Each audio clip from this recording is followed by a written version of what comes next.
Assalamualaikum warahmatullahi wabarakatuh. Selamat pagi anak-anak kelas 5 Ilyas. Semoga di pagi hari ini anak-anak tetap diberikan kesehatan dan tetap diberikan semangat dalam menerima pembelajaran untuk setiap harinya. Anak-anak, untuk materi pagi hari ini Bu Guru masuk di pembelajaran 3 dengan materi interaksi sosial. Sebelumnya bab interaksi sudah kita pelajari bersama-sama di tema 2. Ini Bu Guru akan melanjutkan kembali bagian-bagian yang belum tersampaikan di bab interaksi sosial tersebut. Anak-anak, di LKS kalian itu sudah ada mengenai materi interaksi sosial. Sebelum kita mempelajarinya, perlu diketahui terlebih dahulu bahwa pengertian dari interaksi sosial sendiri itu anak-anak, hubungan timbal balik dalam masyarakat yang tercipta karena adanya komunikasi antara satu pihak dengan pihak lainnya melalui sebuah tindakan tertentu. Di samping interaksi sosial, di sini juga ada interaksi dengan lingkungan hidup yang merupakan proses saling mempengaruhi antara satu dan lainnya. Kemudian anak-anak, perlu diketahui juga bahwa yang namanya interaksi itu tidak lepas dari satu orang. Namanya interaksi, pengertiannya itu terjalin hubungan antara satu pihak dengan pihak yang lain, terjalin komunikasi sehingga nantinya akan mencapai tujuan yang akan kita laksanakan. Nah, dalam syarat-syarat interaksi sosial itu ada dua. Ada yang namanya kontak sosial dan ada yang disebut dengan komunikasi. Adapun dalam kontak sosial itu anak-anak, sebuah tindakan yang menimbulkan kesadaran untuk saling berhubungan dari satu pihak dengan pihak yang lainnya.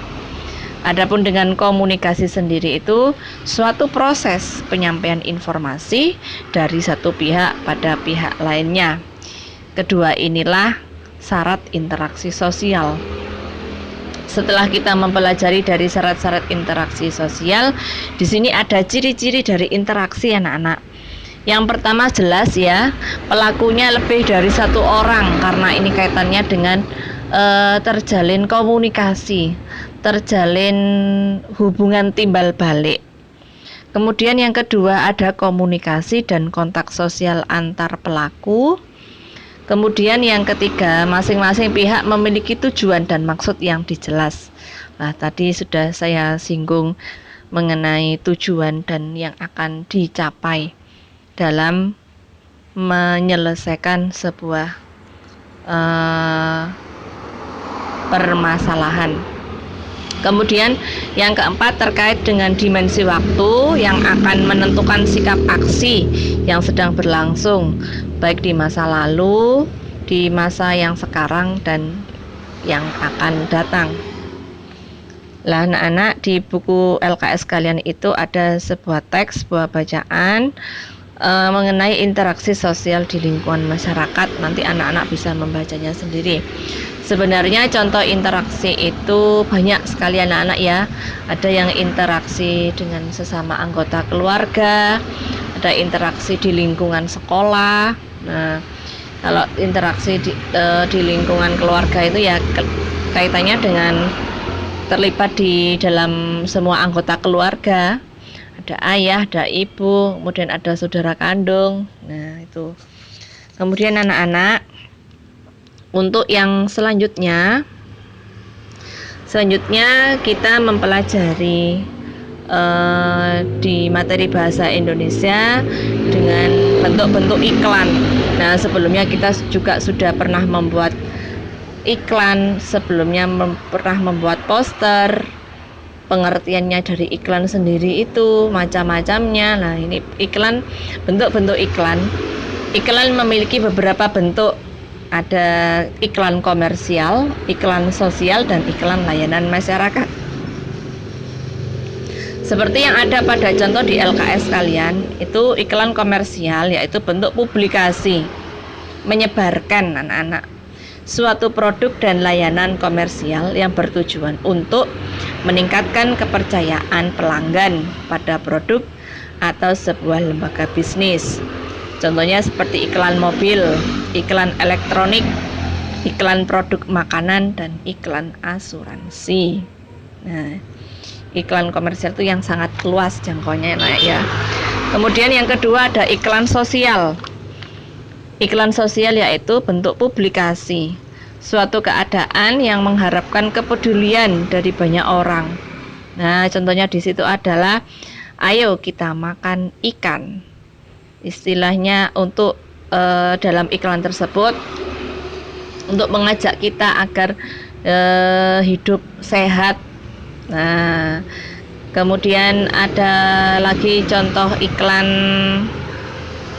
tentang pencemaran air, tentang iklan penggundulan hutan dan sebagainya, yang intinya untuk kampanye. Nah, untuk mengajak kita agar